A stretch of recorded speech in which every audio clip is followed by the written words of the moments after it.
Our precious kouhai has got some snazzy new digs and a whole new skill set to go along with it. Hello everyone, Soberoni of G&A Reviews here, with a servant spotlight for the kouhai who upgraded to VR just in time for Half-Life Alyx, Mosh Ortenaus. We'll be examining her stats and skills, as well as going over pointers and how to utilize her effectively, and an overall grade, comparing her to how she stacks up to the other 4-star servants. And keep in mind, this will be a spotlight specifically for Mosh's Lost Belt form. If you haven't unlocked her yet, or you just want a guide on her original form from part 1, then you can check out my video on her, linked both in the description and on the information card in the corner of this video. With that disclaimer out of the way, let's take a look at Mosh's stats.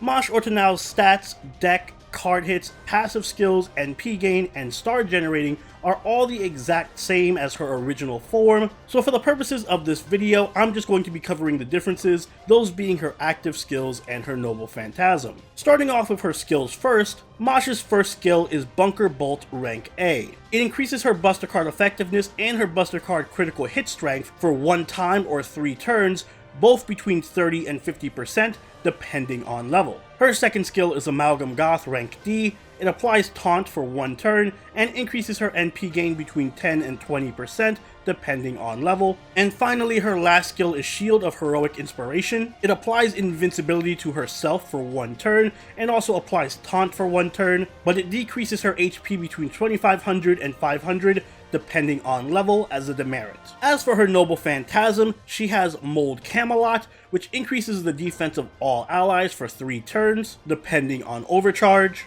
and it applies damage cut to all allies for 3 hits or 5 turns between 100 and 1000 depending on level. Unfortunately, there's no way around saying this, but Mosh's changes are a huge downgrade over her original form. Thankfully though, you can switch back to normal Mosh for events and free quests. You're only forced to use her Ortenaus form for story chapters. And as I mentioned earlier, Ortenaus Mosh's stats remain the same as her original form, which is great because she has some very good HP and NP gain as well as a good deck. But one thing regular Mosh doesn't have is damage.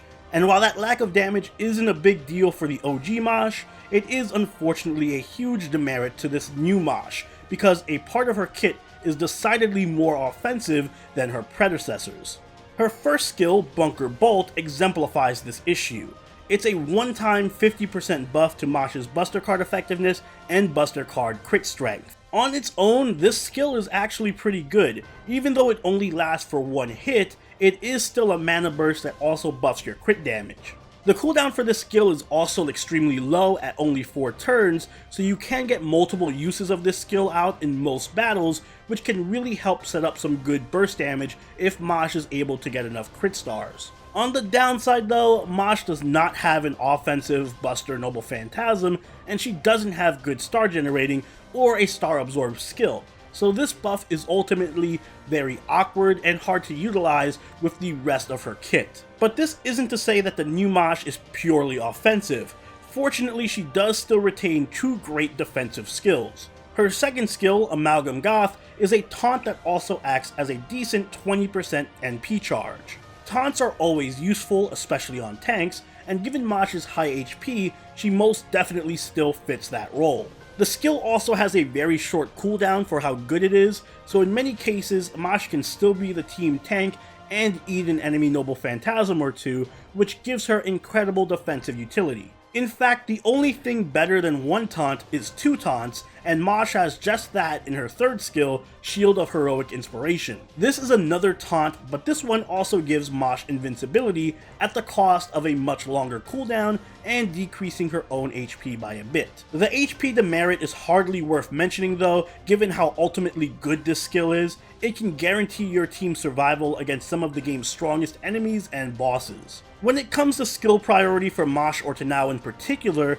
I recommend leveling Amalgam Goth first, mostly for the short cooldown and NP charge, followed by Bunker Bolt for a little bit of extra damage, and then Shield of Heroic Inspiration last, as it's mostly just a situational break in case of emergency skill. Mosh's Noble Phantasm has also undergone a little bit of a revamp. Her new NP is Mold Camelot. It is an Arts Noble Phantasm that buffs your party's defense and applies a damage cut for 3 hits. This is actually the same as her previous Noble Phantasm minus the attack buff, which makes it objectively worse. However, it is still a fantastic defensive ability. The 30% defense buff and damage cut are going to neutralize most non-Noble Phantasm and non-crit damage from enemies. And when coupled with other defensive buffs, you can nearly reduce all damage to 0 in most cases. So what does all this mean for our cute kouhai? Well, even though her skillset has taken a big hit from its previously broken status, Ortenaus still remains a pretty damn good defensive support. The 2 taunts in her skillset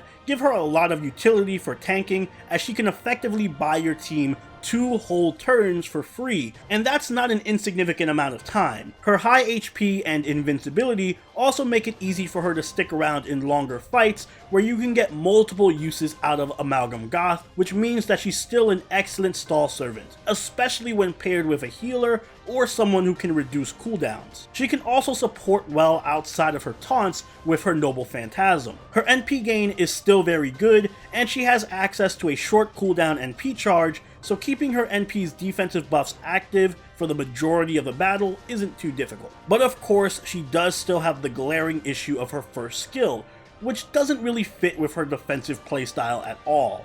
Now, you can build around this skill and make Mosh more of an offensive support, but even when the skill is active, her damage is kind of pitiful, and she won't be doing any noticeable damage unless she's considerably buffed and critting constantly. And that's not easy to do given her average star weight and lack of a star absorb skill. New Mosh also has a problem with her overall utility.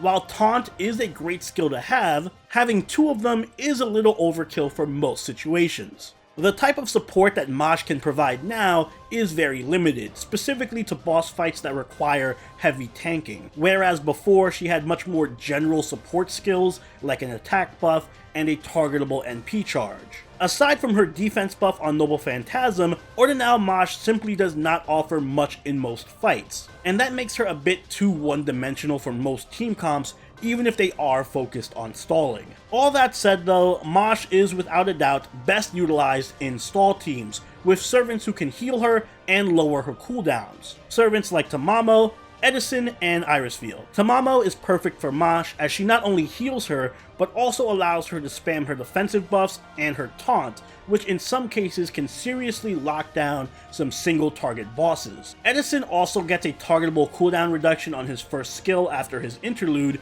and can buff Mosh's defense buff through concept improvement.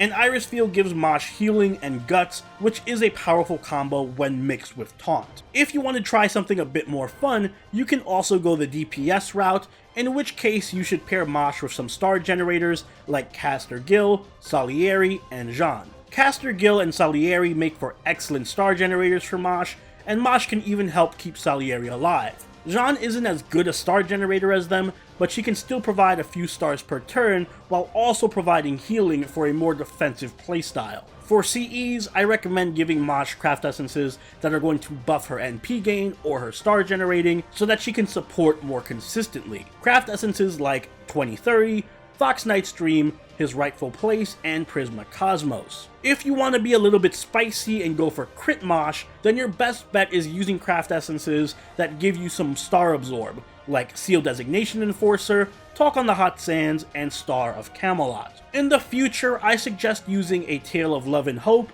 for DPS Mosh, as it does buff her star absorb and crit damage, and using Therapeutic Spa for support, as it generates stars every turn while also increasing your NP charge and NP gain rate, so that you can Noble Phantasm more often. Overall, Mosh still remains a defensive powerhouse even in her new form. She has incredible utility thanks to her double taunts, her Noble Phantasm can be used frequently, and it does provide strong defensive buffs to the party, and her synergy with other art stall servants is very high. On the downside, her Buster buff is underutilized, and it just doesn't fit with her kit. And even though you can build her for DPS, she's not very effective at it. And while she is tanky, she doesn't provide as many useful buffs as some other supports, relying more so on her taunts, which makes her overall utility very niche, and she can only really shine in specific teams during specific situations.